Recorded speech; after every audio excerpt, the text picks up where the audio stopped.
Hi, I'm Kirsten Chick, author of Nutrition Brought to Life, and this podcast is a companion to the book.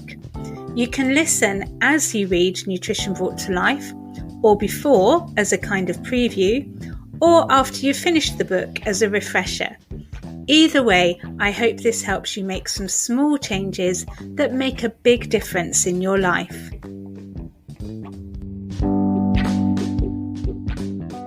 Hello everyone, and welcome to the podcast episode that supports the final chapter of my book, Nutrition Brought to Life. It's chapter 20, Creating More Flow, Putting Together a Personal Action Plan. I've given you so much information and guidance in the book and a lot of it in this podcast series too, and I want you to be able to use it to make meaningful, positive change to your health and your life. And for those of you who are practitioners, I'd like you to be able to successfully support the people that you're working with. So this chapter stroke episode is about how to go about putting a nutrition program together that is achievable and beneficial. I'm sure many of you have questions that have cropped up while you've been listening to the podcast or perhaps reading the book. So episode 21 is going to be a special Q&A session where I answer as many of those as I can. So please message me with your questions today. You can message me via social media. Remember, there's the Nutrition Brought to Life podcast community group on Facebook. And you can also contact me via Instagram, where I'm kirsten.chick, or you can email me at info@kirstenchick.com. I won't be able to diagnose or give personal nutritional advice, but I will be able to answer general questions. So that might be clarification about something you don't quite get yet, or more detail about an aspect of health or nutrition, or a cooking tip, anything that's relevant. Also, let me know if you're happy for me to use your name in the recording or whether you'd prefer to be anonymous.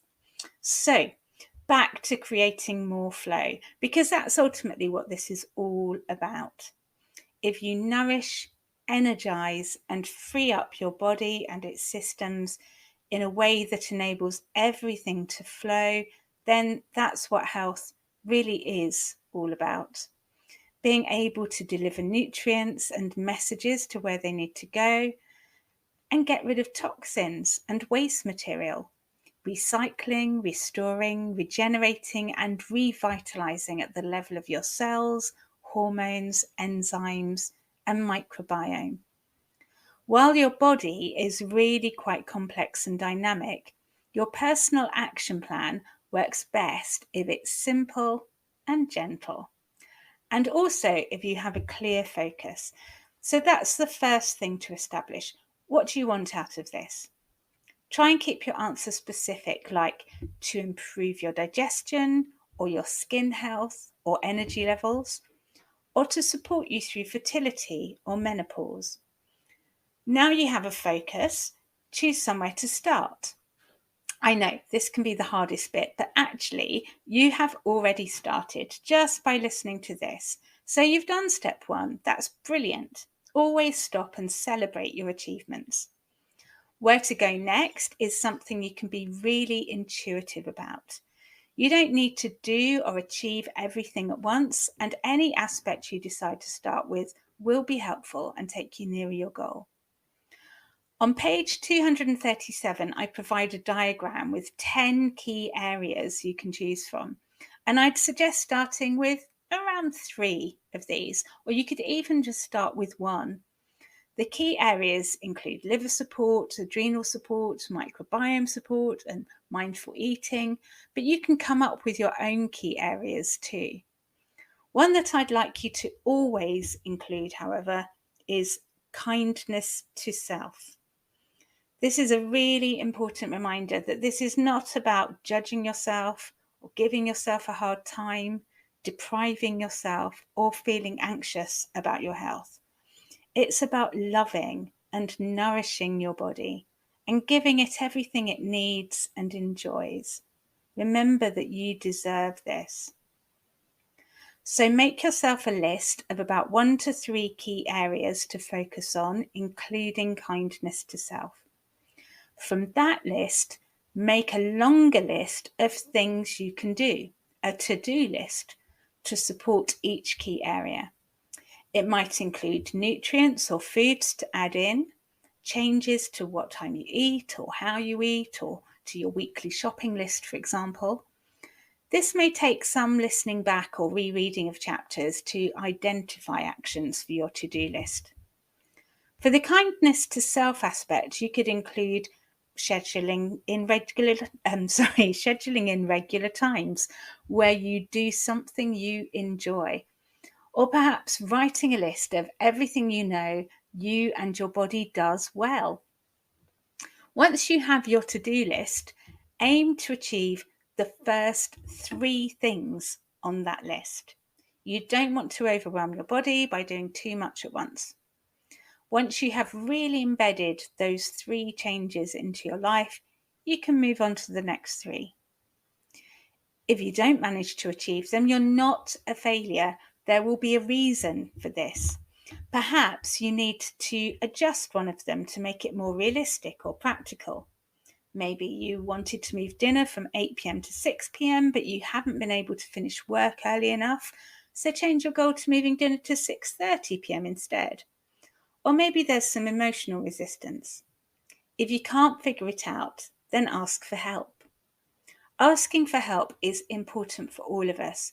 We can't always see the bigger picture or the way forward, whether we're doing this for ourselves or supporting a client. Nobody can know or see everything. So if you're struggling at any point, ask someone who might be able to help. You also might need to ask friends or family members to help with certain things on your to-do list. For example, you might find you need to ask someone's help with meal preparation, or doing some shopping for you, or giving you some positive encouragement through this. If you want to start with a simple and effective approach, then begin with this. Number 1, listen to your body. Number 2, slow down. Number 3, eat real food and enjoy it. Learning to listen to your body is perhaps the most important thing, as it's the only real expert here.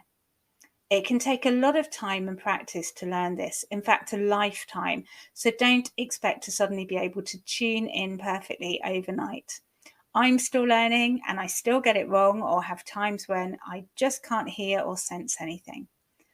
But sometimes your body will clearly tell you what it wants.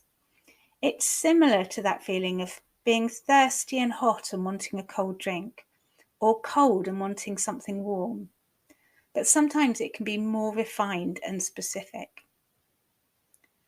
Similarly, if you try anything from the book and it doesn't feel right, then trust your body.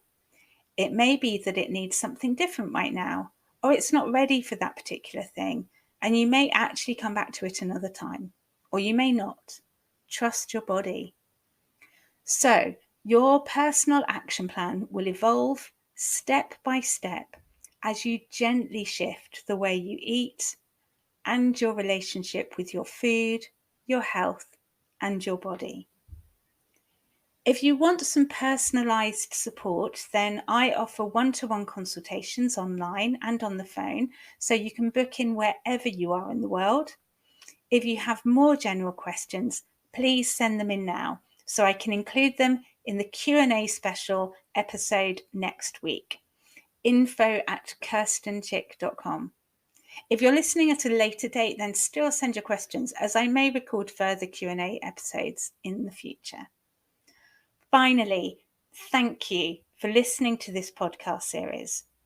Please rate it, review it, share it, and if you haven't already, consider buying the book. Bye for now.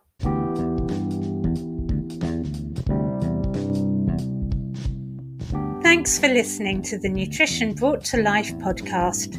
There's also a Facebook group you can join called Nutrition Brought to Life Podcast Community, where you can share